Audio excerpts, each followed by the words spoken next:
नमस्ते स्टूडेंट्स। आज की क्लास में हम नॉन वूवन फैब्रिक के बारे में पढ़ेंगे। ये हमारे टेक्सटाइल फैब्रिक सब्जेक्ट का यूनिट 3 का एक टॉपिक है। नॉन वूवन फैब्रिक, जैसे कि हम जानते हैं कि कुछ हमें इंडस्ट्री में फैब्रिक, टेक्सटाइल इंडस्ट्री में इस तरह के फैब्रिक्स मिलते हैं जिनको हम ना तो वूवन फैब्रिक की कैटेगरी में रखते हैं और ना ही हम उनको निटेड फैब्रिक की कैटेगरी में रखते हैं। मतलब ये है कि इस तरह के फैब्रिक्स जिनका कंस्ट्रक्शन ना तो वीविंग मेथड से होता है, यानी धागों की इंटरलेसिंग करके उनका कंस्ट्रक्शन नहीं होता, और ना ही निटिंग की विधि से उनका कंस्ट्रक्शन होता है, यानी कि इंटरलूपिंग के मेथड से भी हम उनको नहीं बना पाते हैं। तो इस तरह के जो फैब्रिक्स होते हैं वो नॉन वूवन कैटेगरी में, नॉन वूवन फैब्रिक्स की कैटेगरी में आते हैं। नॉन वूवन फैब्रिक्स जो हैं वो उनको बनाने के लिए हम डायरेक्टली फाइबर्स को यूज़ कर सकते हैं। ज़रूरी नहीं कि हम उसको फाइबर को यार्न में कन्वर्ट करें। तो ये बहुत आसान सा एक मेथड होता है कि हम चाहे स्टेपल फाइबर हैं या फिलामेंट फाइबर हैं, उनको हम सीधा इस्तेमाल करके कोई फैब्रिक कंस्ट्रक्शन बना सकें। डिफरेंट टेक्निक्स हम यूज़ कर सकते हैं उनको फैब्रिक की फॉर्म में लाने के लिए। बॉन्डिंग कर सकते हैं, यानी एडेसिव बॉन्डिंग यूज़ कर सकते हैं, कोई मैकेनिकल इंटरलॉकिंग का मेथड यूज़ कर सकते हैं, थर्मल बॉन्डिंग यूज़ कर सकते हैं, स्टिच बॉन्डिंग यूज़ कर सकते हैं। तो डिफरेंट जो टेक्निक्स होती हैं उनको यूज़ करके हम डायरेक्टली फाइबर से ही अपना फैब्रिक बना सकते हैं। नॉन वूवन फैब्रिक्स जो हैं वो उन्होंने टेक्सटाइल, जो हमारे ट्रेडिशनल टेक्सटाइल के प्रिंसिपल्स हैं उनको तोड़ा है एक तरह से। इससे जो हम फैब्रिक कंस्ट्रक्शन, फैब्रिक बनाते हैं वो बहुत सिंपल प्रक्रिया की तहत बन जाता है, बहुत जल्दी बन जाता है। इसलिए जो प्रोडक्शन स्पीड होती है वो भी ज़्यादा रहती है। कम कीमत पे ये बन जाते हैं क्योंकि हम डायरेक्टली फाइबर से अपना फैब्रिक बना पाते हैं। तो फाइबर से यार्न में प्रोसेसिंग करने का जो कीमत है वो कम हो जाती है। आगे फर्दर वीविंग, निटिंग की जो कीमत है बनाने की वो कम हो जाती है। तो हम डायरेक्टली, चूँकि काफ़ी सारे जो कपड़ा बनाने के स्टेप हैं वो इसमें से हट जाते हैं, तो कीमत हमें कम कीमत पे एक तरह का कपड़ा मिल जाता है। वाइड यूज़ इसका हम बहुत तरह से यूज़ कर सकते हैं, वाइडली यूज़ कर सकते हैं उनका, और कई तरह के रॉ मटेरियल्स हम इसमें यूज़ कर सकते हैं। तो जो हमारे ट्रेडिशनल टेक्सटाइल प्रिंसिपल्स हैं उनको नॉन वूवन फैब्रिक की कैटेगरी जो है वो एक तरह से ब्रेक करती है। ये जो नॉन वूवन फैब्रिक्स हैं इनका हमारे घरेलू प्रोडक्ट्स में, हम घर में बहुत तरीके से हाउस होल्ड प्रोडक्ट्स में इनको यूज़ कर सकते हैं। इवन गारमेंट इंडस्ट्री में भी कुछ तरह के गारमेंट्स बनाने के लिए हम इनको इस्तेमाल कर सकते हैं। तो आजकल इनका इस्तेमाल बहुत वाइडली हो रहा है, कई तरह के यूजेस इनके हैं, और हर तरह के यूज़ को हम एक नोटिफाइंग जो तरीका है वो हमें मिलता है कि हाँ, जो नॉन वूवन फैब्रिक्स हैं वो भी इंडस्ट्री में अपनी एक जगह बनाए हुए हैं। नॉन वूवन फैब्रिक्स जो है उनको हम डिफरेंट कैटेगरीज में रख सकते हैं। हमारे पास 6 तरह की कैटेगरीज हैं जिनमें हम नॉन वूवन फैब्रिक्स को रख सकते हैं। पहला है फेल्टिंग, सेकंड है फ्यूजिंग, थर्ड टाइप है बॉन्डिंग, फोर्थ नेटिंग, ब्रीडिंग और मैलिमो। तो ये 6 कैटेगरीज हमारे पास है जिनमें हम अपने नॉन वूवन फैब्रिक्स को रख सकते हैं। फेल्टिंग जो है वो नॉन वूवन फैब्रिक बनाने का सबसे पुराना मेथड है और बहुत वाइडली इसको यूज़ किया जाता है नॉन वूवन फैब्रिक बनाने के लिए। नेटिंग और ब्रीडिंग जो है ये भी पुरानी टेक्निक्स हैं और ज़्यादातर लेसेस वगैरह बनाने के लिए इनका इस्तेमाल किया जाता है। फ्यूजिंग, बॉन्डिंग, ये जो टेक्निक्स हैं इनमें फाइबर्स को एक दूसरे के साथ इंटरलॉक करने के लिए किसी न किसी तरह के एडेसिव का यूज़ किया जाता है, या फैब्रिक को एक दूसरे के साथ कोई एडेसिव यूज़ करते हुए चिपकाया जाता है। तो ये हमारे डिफरेंट टाइप हैं नॉन वूवन फैब्रिक की कैटेगरीज हैं। फेल्टिंग का जो हमारा तरीका है, ये जो हमारी फर्स्ट कैटेगरी है फेल्टिंग, जो कि बहुत वाइडली यूज़ की जाने वाली कैटेगरी है। फेल्टिंग का जो प्रोसेस होता है, इसमें हम शॉर्ट फाइबर्स पे मॉइस्चर, हीट और प्रेशर अप्लाई करते हैं, जिससे कि वो शॉर्ट फाइबर आपस में एक दूसरे के साथ इंटरलॉक हो जाते हैं और एक लेयर, जो बिखरे हुए फाइबर्स होते हैं वो एक दूसरे के साथ चिपक कर लेयर की फॉर्म में आ जाते हैं, यानी फैब्रिक की फॉर्म में आ जाते हैं। तो ज़्यादातर इसके लिए हम वूल फाइबर का यूज़ करते हैं, क्योंकि वूल फाइबर में ये एक नेचुरल उसकी प्रॉपर्टी होती है कि जब हम उसको निश्चित मात्रा में मॉइस्चर, हीट और प्रेशर, दाब और नमी देते हैं, तो वो फाइबर्स एक दूसरे के साथ इंटरलॉक हो जाते हैं, चिपक जाते हैं, जम जाते हैं, एक दूसरे में फंस जाते हैं। तो इससे हमें फेल्टेड कपड़ा मिलता है। फेल्टेड कपड़ा जो होता है उसकी ये एक क्वालिटी होती है कि जब हम उसको कट करते हैं तो काटा हुआ जो सिरा है, कपड़े के सिरे हैं, वो टर्न नहीं होते, मुड़ते नहीं है, स्ट्रेट ही रहते हैं। तो इसलिए उसको डिफरेंट शेप्स में कट करना और डिफरेंट हाउस होल्ड आर्टिकल्स में और गारमेंट्स में इस्तेमाल करना बहुत आसान हो जाता है। आपने ये देखा होगा कई बार हमारे खादी इंडस्ट्रीज, खादी की जो एग्जीबिशंस लगती हैं या जो डिफरेंट टाइप की एग्जीबिशन लगती हैं, उनमें ज़्यादातर बहुत जगह पे हमें ये फेल्टेड जो फैब्रिक है उसकी स्टॉल मिलती हैं। ये जो फैब्रिक है ज़्यादातर कारपेट्स बनाने के लिए, रग्स हमें देखने को मिलते हैं, डिफरेंट टाइप के house hold articles, hat, cap, bag, इस तरह की चीज़ें मिलती हैं। जैकेट्स वगैरह भी मिलती हैं, लो क्वालिटी के गारमेंट्स जैसे कोट, जैकेट, इस तरह की चीज़ें हमें देखने को मिलती हैं। और बहुत सारी चीज़ों पे, बहुत सारे आर्टिकल्स पे हमें एप्लिक वर्क किया हुआ मिलता है, सेम फेल्टेड कपड़े से ही। तो चूँकि इनको डिफरेंट शेप में कट करना आसान होता है और कट किया हुआ कपड़ा मुड़ता भी नहीं है, वो स्ट्रेट रहते हैं एजेस उसके, तो उसको एप्लिक वर्क के लिए इस्तेमाल करना बहुत आसान रहता है। इसलिए हमें इस तरह के आर्टिकल्स फेल्टेड कपड़े में बहुत देखने को मिलते हैं। फेल्टेड कपड़े का चूँकि ये वूल, ज़्यादातर इसमें वूल फाइबर ही हम यूज़ करते हैं, तो इसकी एक कमी ये होती है कि ये श्रिंक, नम होने पे, गीला होने पे ये श्रिंक हो सकता है और साथ ही बहुत आसानी से ये फट भी सकता है, क्योंकि फैब्रिक जो कंस्ट्रक्शन हो रहा है वो इतना मजबूत कंस्ट्रक्शन नहीं है। सिर्फ हमने फाइबर्स को मॉइस्चर, हीट और प्रेशर के द्वारा एक दूसरे के साथ इंटरलॉक ही किया है, चिपकाया ही है, तो वो बहुत आसानी से फट भी सकता है।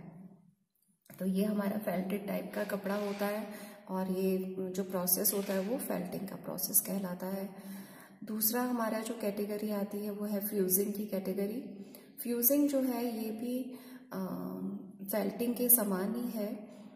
फ़र्क सिर्फ इतना रहता है कि जहाँ फेल्टिंग में हमने हीट, मॉइस्चर और प्रेशर यूज़ करा और उससे हमारे जो फाइबर्स हैं वो एक दूसरे के साथ चिपक गए, लेकिन फ्यूजिंग के मेथड में हम फाइबर्स को एक दूसरे के साथ चिपकाने के लिए किसी न किसी तरह के बॉन्डिंग एजेंट को यूज़ करते हैं, जिससे कि हमारे फाइबर्स जो हैं वो एक दूसरे के साथ चिपके रहें। कोई ना कोई ग्लू या फिर गम वगैरह हम इसके लिए इस्तेमाल करते हैं। फ्यूजिंग के मेथड से कपड़ा बनाने के लिए जो फाइबर्स हम यूज़ करते हैं वो सामान्यतः कॉटन हो सकता है, रेयॉन, कॉटन रेयॉन मिक्स हो सकता है। तो इनको इस्तेमाल करके हम, और साथ में कोई ना कोई गम या बॉन्डिंग एजेंट यूज़ करके उनको आपस में चिपका लेते हैं। ये जो प्रोडक्ट है, इस तरह के प्रक्रिया से जो हमें फ्यूजिंग का कपड़ा मिलता है वो हम ज़्यादातर इंटरफेसिंग वगैरह के लिए हम इसको यूज़ करते हैं। जैसे लाइनिंग फैब्रिक है, इंटरफेसिंग फैब्रिक है, वो बनाने के लिए हम इस मेथड को यूज़ करते हैं। थर्ड कैटेगरी जो हमारी है वो है बॉन्डिंग। बॉन्डिंग का जो प्रोसेस है उसमें हम 2 या 2 से ज़्यादा फैब्रिक को किसी न किसी एडेसिव के द्वारा एक दूसरे के साथ जोड़ देते हैं, तो हमें एक नए तरीके का कपड़ा मिल जाता है। उसे हम बॉन्डेड फैब्रिक बोलते हैं और इस प्रक्रिया को हम बॉन्डिंग की प्रक्रिया कहते हैं। इसमें जो फैब्रिक यूज़ किए जाते हैं वो ज़्यादातर निटेड या लूजली वूवन कपड़ा होता है, जिसके साथ हम एक लाइट वेट लाइनिंग लगा देते हैं, जिससे कि उसको एज अ गारमेंट उससे गारमेंट बनाना और यूज़ करना उसको आसान हो जाए। तो लाइट वेट जो हमारा लाइनिंग का फैब्रिक है वो हम लूजली वूवन कपड़ा है या निटेड कपड़ा है उसको एक सपोर्ट देने के लिए यूज़ करते हैं, और इन दोनों कपड़ों को हम आपस में किसी न किसी एडेसिव के द्वारा चिपका देते हैं। अगर इस प्रक्रिया में एक कपड़े की एक लेयर जो है वो विनाइल या फोम की हम यूज़ करते हैं, तो इस तरह से बने हुए प्रोडक्ट को हम लैमिनेट बोलते हैं। वो थोड़ा और स्ट्रॉन्ग फैब्रिक हो जाता है, लैमिनेट टाइप का फैब्रिक होता है। तो सेल्फ लाइंड फैब्रिक्स, बहुत तरह के हमें सेल्फ लाइंड फैब्रिक्स जो मिलते हैं मार्केट में, वो इसी बॉन्डिंग के मेथड से बनाए जाते हैं। और इसका लाभ ये रहता है, एडवांटेज ये रहता है कि हमें डायमेंशनल स्टेबिलिटी मिलती है, क्योंकि जो हमारा लूजली वूवन कपड़ा है या निटेड कपड़ा है वो अपने लंबाई चौड़ाई में फिक्स रहता है, तो उसमें डायमेंशनल स्टेबिलिटी आ जाती है और एक वेट उसको मिलता है थोड़ा, जिससे कि वो जल्दी खराब नहीं होता कपड़ा हमारा। तो ये बॉन्डिंग का मेथड होता है और इससे जो कपड़ा बनता है वो बॉन्डेड या लैमिनेट टाइप का फैब्रिक हमें प्राप्त होता है। फोर्थ कैटेगरी का जो हमारा फैब्रिक होता है नॉन वूवन फैब्रिक, वो है मेलिमो। मेलिमो जो है वो इस तरह का फैब्रिक कंस्ट्रक्शन है जिसमें कि वेफ्ट यान को हम वाप यान के ऊपर रख देते हैं और उनको किसी थर्ड यान से, तीसरे यान से हम उनको आपस में जोड़ते हैं या फिर चेन स्टिचेस बनाकर इंटरलॉक कर दिया जाता है। वाप यान्स हमारे वो होते हैं जो कि लेंथवाइज डायरेक्शन में रहते हैं, कपड़े की लेंथवाइज डायरेक्शन में रहते हैं ऊपर से नीचे की तरफ, वो हमारे वाप यान्स होते हैं। और कपड़े में राइट टू लेफ्ट यानी हॉरिजॉन्टली जो फाइबर्स हमारे चल रहे होते हैं वो हमारे वेफ्ट यान्स होते हैं। तो वाप यान्स के ऊपर हम वेफ्ट यान्स रख लेते हैं और फिर किसी तीसरे फाइबर को लेके उनसे चेन स्टिच बनाते हुए उनको जो भी इंटरसेक्टिंग एरिया होते हैं वहाँ पे या बीच के एरिया में भी चेन स्टिच से कोई डिज़ाइन बनाते हुए हम इनको इंटरलॉक कर देते हैं या फिर सिंपली जोड़ देते हैं। नॉट लगाते हुए भी हम इनको जोड़ सकते हैं। तो इस तरह से हमें जो कपड़ा मिलता है वो मेलिमो टाइप का कपड़ा होता है और इसका भी बहुत वाइड रेंज हमें इसकी इस तरह के कपड़ों की मिलती है। जो फैब्रिक मिलता है वो थोड़ा सा लूजली लेसी तरह के इफेक्ट का हमें कपड़ा मिलता है। आप लोगों ने अगर कभी नोटिस किया हो तो बहुत पुराने समय में घर में भी इस तरह के छोटे छोटे आर्टिकल्स बनाने के लिए इस टेक्निक को यूज़ किया जाता रहा है। जिस भी विड्थ का हमें अपना कपड़ा बनाना होता है उस विड्थ का हम एक फ्रेम बना लेते हैं लकड़ी का, वो वर्गाकार है या आयताकार है, वो एक फ्रेम बन जाता है। उस फ्रेम में सब तरफ, चारों तरफ छोटी छोटी कीलें लगा ली जाती हैं और उन कीलों से हम अपना जो फाइबर है, जो यान है, ऊपर से नीचे वाप यान्स लगा लेते हैं और right to left horizontally weft yarns उसके साथ उन कीलों के थ्रू लगा लेते हैं और फिर क्रॉचेट लेकर, क्रॉचेट स्टिचेस को यूज़ करते हुए एक थर्ड यान लेकर इनको इंटरलॉकिंग करते हुए कुछ डिज़ाइन बनाते हुए एक फैब्रिक बना लिया जाता है। और इससे हम कई तरह के हाउस होल्ड आर्टिकल्स बना सकते हैं। थाल पोश है, मेज पोश है, कुछ गारमेंट्स बना सकते हैं, जैसे जैकेट्स हुए, कोट हुए, इस तरह के कर्टन्स, अपहोल्स्ट्री, इस तरह के आइटम्स हम इस फैब्रिक से बना सकते हैं। और हमारे भारत में, उत्तर भारत के घरों में भी ये काफ़ी पुराने समय में इस टेक्निक से महिलाएं अपने खाली समय में वस्त्र बनाती रही हैं। इसके बाद का जो एक मेथड आता है वो है नेटिंग। नेटिंग जो है ये इस तरह का इसके थ्रू जो फैब्रिक कंस्ट्रक्शन होता है, इसमें यार्न्स को एक दूसरे के साथ यार्न्स को रख लिया जाता है और उनको नॉट्स लगाते हुए हर इंटरसेक्टिंग पॉइंट पे, जहाँ पे भी हमारे यार्न्स इंटरसेक्ट कर रहे हैं, जैसे वाप और वेफ्ट को हमने बिछा लिया और जहाँ पे भी वो इंटरसेक्ट कर रहे हैं वहाँ पे उनको नॉट से एक दूसरे के साथ जोड़ दिया जाता है। नॉट लगाते हुए एक दूसरे के साथ जोड़ दिया जाता है, जिससे कि हमें एक ओपन मैश लाइक स्ट्रक्चर मिलता है, मतलब जालीदार स्ट्रक्चर हमें मिलता है। और जो कपड़ा होता है उसको हम नेटेड फैब्रिक बोलते हैं। इस विधि से भी हम बहुत तरह के फैब्रिक्स, वैरायटी ऑफ फैब्रिक्स बना सकते हैं। हैवी वेट फैब्रिक भी बना सकते हैं, जैसे फिश नेट टाइप, जो कि जल्दी से फटते नहीं, और बहुत डेलिकेट टाइप के फैब्रिक्स भी हम, जैसे शेयर लेसेस वगैरह, डेलिकेट फैब्रिक्स भी हम इससे क्रिएट कर सकते हैं।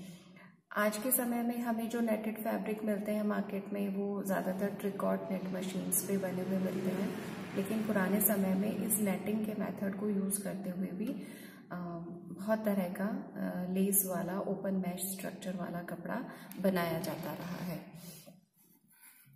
लास्ट जो हमारी कैटेगरी है वो है ब्रेडिंग की कैटेगरी। ब्रेडिंग के मेथड से भी हम नॉन वूवन फैब्रिक बनाते हैं। ब्रेडिंग का जो तरीका है उसमें किसी एक सिंगल सोर्स से 3 या 3 से ज़्यादा यार्न्स हमें मिल रहे होते हैं और उन 3 या 3 से ज़्यादा यार्न्स को आपस में इंटरलेसिंग की जाती है। ये मेथड कुछ उस तरह का है जैसे हम अपनी चोटी बनाते हैं, भारतीय महिलाएं चोटी बनाती हैं, ब्रेडिंग प्लेटिंग हम करते हैं। तो चोटी बनाने का जो तरीका है, एक सिंगल सोर्स से 3 या 3 से ज़्यादा यार्न्स आ रहे हैं और उनको आपस में एक दूसरे के साथ इंटरलेस करके हम एक फैब्रिक स्ट्रक्चर बना रहे होते हैं। तो ये हमारा ब्रेडिंग का तरीका होता है और इससे हमें 2 तरह का फैब्रिक मिलता है, फ्लैट फॉर्म में भी मिलता है और ट्यूबुलर फॉर्म में भी मिलता है। ज़्यादातर जो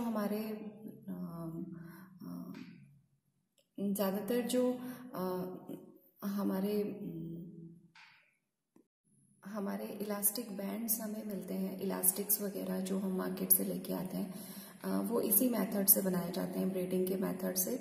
और आप देखते हैं कि आपको ट्यूबुलर फॉर्म में भी इलास्टिक मिलता है जो बहुत पतला होता है, बारीक होता है, और फ्लैट फॉर्म में भी आपको इलास्टिक मिलता है, तो वो इसी मेथड से बनाया जाता है। और इस मेथड से जो फैब्रिक मिलता है हमें, वो नैरो होता है, उसकी विड्थ कम होती है, बहुत ज़्यादा विड्थ का फैब्रिक हम नहीं बना पाते हैं, और ये फ्लेक्सिबल होता है। और क्योंकि आप देखते हैं कि हम इलास्टिक्स को खींच सकते हैं, तो लेंथ वाइज हम उसको स्ट्रेच कर सकते हैं।